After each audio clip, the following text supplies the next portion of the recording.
Hi friends, నమస్తే. Welcome back to shiny sweet home. ఈరోజు మన వీడియోలో నేర్చుకునే రెసిపీ వచ్చేసి ఆంధ్ర స్పెషల్ గుత్తి వంకాయ కర్రీ అండి. ఈ గుత్తి వంకాయ కర్రీ అందరు చేస్తారు, అయితే ఒక్కొక్కరు ఒక విధంగా చేస్తారండి. నేను నా స్టైల్లో ఏ విధంగా తయారు చేస్తారో మీకు చూపిస్తాను.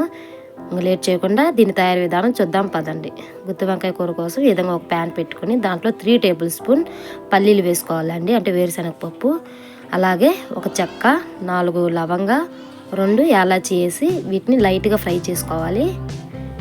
ఇవి లైట్గా ఫ్రై అయిన తర్వాత దీంట్లో 1.5 టేబుల్ స్పూన్ వచ్చేసి ధనియాలు వేసుకోవాలి.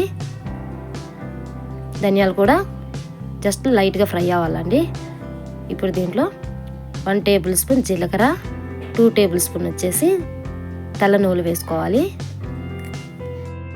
అలాగే దీంట్లో 1/4 టేబుల్ స్పూన్ మెంతులు, 2 టేబుల్ స్పూన్ వచ్చేసి ఎండు కొబ్బరి తురిమండి. నేను తురిమి వేసుకుంటాను, కావాలంటే మీరు ముక్కలుగా కట్ చేసుకుని వేసుకోవచ్చు. ఇప్పుడు వీటిని లైట్గా ఫ్రై చేసుకోవాలన్నమాట.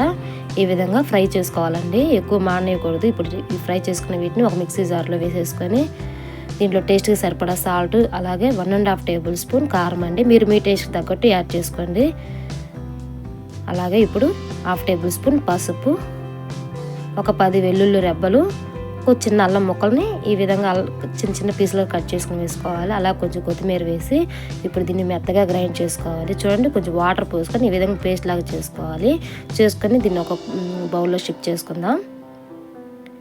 ఇప్పుడు ఇవి దీన్ని పక్కన పెట్టుకొని ఒక నిమ్మకాయ సైజ్ అంత చింతపండు ముందుగానే నేను నానబెట్టి పక్కన పెట్టుకున్నానండి. అలాగే 2 టమోటాని ఈ విధంగా ప్యూరీ చేసి పెట్టుకోవాలి. ఇప్పుడు ఒక 1/2 కేజీ వంకాయలు తీసుకొని ఈ వంకాయలను వచ్చేసి ఈ తొడిమి ఉంది కదా చివర, ఈ తొడిమిని కట్ చేసుకోవాలన్నమాట. కట్ చేసుకొని ఈ విధంగా 4 భాగాలుగా కట్ చేసుకోవాలి. ఈ వంకాయని ఈ విధంగా కట్ చేసుకున్న వంకాయల్ని సాల్ట్ వాటర్లో వేసుకోవాలి. వంకాయలన్నీ సేమ్ ఇదే విధంగా సాల్ట్ వాటర్లో వేసుకొని పక్కన పెట్టుకోవాలి. ఇప్పుడు మనం ఆల్రెడీ రెడీ చేసి పెట్టుకున్నాం కదా పేస్ట్, ఆ పేస్ట్ని తీసుకొని ఈ వంకాయల్లో మధ్యలో స్టఫింగ్ లాగా పెట్టుకోవాలండి. మధ్యలో ఈ విధంగా స్టఫింగ్ లాగా పెట్టుకోవాలి. ఇప్పుడు వంకాయని లైట్గా ఇలా ప్రెస్ చేయాలి, జాస్తి వద్దండి, లైట్గా ప్రెస్ చేయాలి. ఈ విధంగా ప్రెస్ చేయడం వల్ల మనం ఆయిల్లో డీప్ ఫ్రై చేసినప్పుడు వంకాయలు అనేవి ఓపెన్ అవ్వకుండా ఉంటాయన్నమాట, మసాలా పోకుండా ఉంటుంది. చూడండి, ఈ విధంగా లైట్గా ప్రెస్ చేసి వంకాయలన్నీ ఈ విధంగా స్టఫింగ్ చేసుకొని పక్కన పెట్టుకుందాం. స్టఫింగ్ చేసుకోగా ఈ పేస్ట్ మిగిలిపోయిందండి. ఇప్పుడు గ్రేవీలో దీన్ని వాడుకోవాలి. ఇప్పుడు స్టవ్ వెలిగించుకొని ఈ విధంగా ఒక కుక్కర్ పెట్టుకొని దాంట్లో కొంచెం ఆయిల్ వేసుకోవాలి. ఆయిల్ హీట్ అయిన తర్వాత మనము ఆల్రెడీ స్టఫ్ చేసి పెట్టుకున్నాం కదా వంకాయలు, ఈ వంకాయలు 1 by 1 వేసేసుకొని దీనిపైన మూత పెట్టేసి ఒక 2 మినిట్స్ వీటిని మగ్గించుకుందాము. 2 మినిట్స్ తర్వాత ఓపెన్ చేసి చూపిస్తున్నాను. చూడండి, వంకాయలు మగ్గిపోయాయి. మధ్యలో కలయి పెట్టుకుంటూ ఉండాలండి, లేదంటే వన్ సైడే మాడిపోయే అవకాశం ఉంటుంది కాబట్టి మధ్యలో కలయి పెట్టుకోవాలి. ఇప్పుడు ఈ వంకాయలు కలర్ మారేంత వరకు లైట్గా ఫ్రై చేసుకుందాం. చూడండి, ఈ విధంగా కలర్ మారాలన్నమాట. ఈ విధంగా ఫ్రై అయిన ఈ వంకాయలని ఒక ప్లేట్లో షిఫ్ట్ చేసుకోవాలి. ఈ విధంగా వంకాయలన్నీ తీసి ఒక ప్లేట్లో షిఫ్ట్ చేసి పక్కన పెట్టుకుందాం. ఇప్పుడు అదే కుక్కర్ పెట్టుకొని మరలా కొంచెం ఆయిల్ వేసుకోవాలి. ఆయిల్ హీట్ అయిన తర్వాత దీంట్లో వచ్చేసి ఒక బిగ్ సైజ్ ఆనియన్ ఈ విధంగా చిన్న పీసులుగా కట్ చేసుకుని వేసుకోవాలి. అలాగే 4 గ్రీన్ చిల్లీని కూడా కట్ చేసుకుని వేసుకోవాలి. ఇప్పుడు దీంట్లో 2 కరివేపాకు రమ్మలు వేసి ఈ ఆనియన్స్ని ఫ్రై చేసుకోవాలండి. ఆనియన్స్ వచ్చేసి లైట్గా కలర్ మారాలన్నమాట. చూడండి, ఆనియన్స్ కలర్ చేంజ్ అయిపోయింది కదా. ఇప్పుడు ఆల్రెడీ మనము ప్యూరీ చేసి పెట్టుకున్నాం కదా టమోటా ప్యూరీ కూడా దీంట్లో వేసేసుకుందాం. నేను వచ్చి 2 టమోటాస్ వేసేయానండి ప్యూరీకి. ఇప్పుడు ఈ టమోటాలను కూడా ఫ్రై చేసుకోవాలి.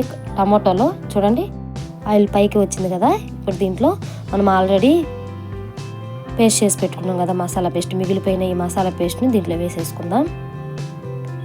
వేసుకొని ఈ మసాలా పేస్ట్ కూడా ఒక్క 2 మినిట్స్ ఈ టమోటాలతో పాటు ఫ్రై చేసుకుందామండి. ఈ విధంగా ఫ్రై చేసుకోవడం వల్ల గ్రేవీ మంచి టేస్ట్ వస్తుంది అనమాట.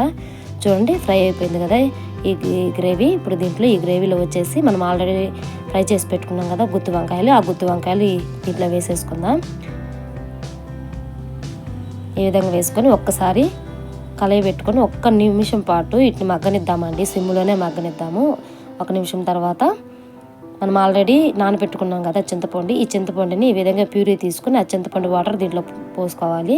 పోసుకొని ఒక్కసారి ఈ విధంగా ఈ చింతపండు వాటర్ ఈ వంకాయలకు పట్టే విధంగా ఒకసారి మిక్స్ చేసుకొని దీనిపైన మూత పెట్టేసి 2 మినిట్స్ సిమ్లో మగ్గిద్దాము. 2 మినిట్స్ తర్వాత ఓపెన్ చేసి చూపిస్తున్నాం. చూడండి, చింతపండు వాటరు చిక్కబడింది అనమాట.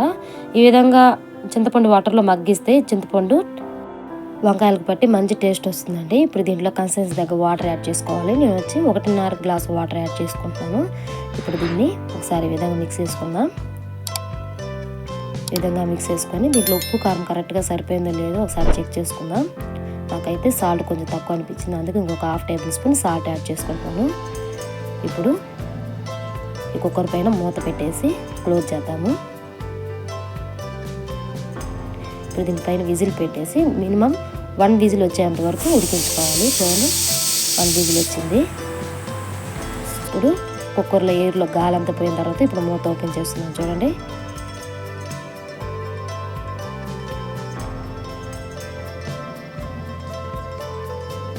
పర్ఫెక్ట్గా కుక్ అయిందండి. ఇప్పుడు లాస్ట్లో కొంచెం సన్నగా తరిగిన కొత్తిమీర వేసేసుకొని ఒకసారి మిక్స్ చేసుకుందాం.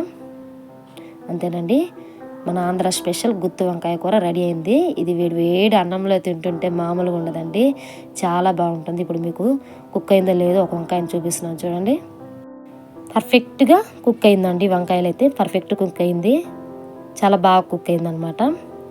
సో ఫ్రెండ్స్, ఈ స్పెషల్ గుత్తి వంకాయ కూర మీకు నచ్చినట్లయితే ప్లీజ్ లైక్ చేయండి ఫ్రెండ్స్, అలాగే షేర్ చేయండి, సబ్స్క్రైబ్ చేసుకొని పక్కన బెల్ ఐకాన్ని యాక్టివేషన్ చేయండి. Thank you for watching my video friends. Bye bye.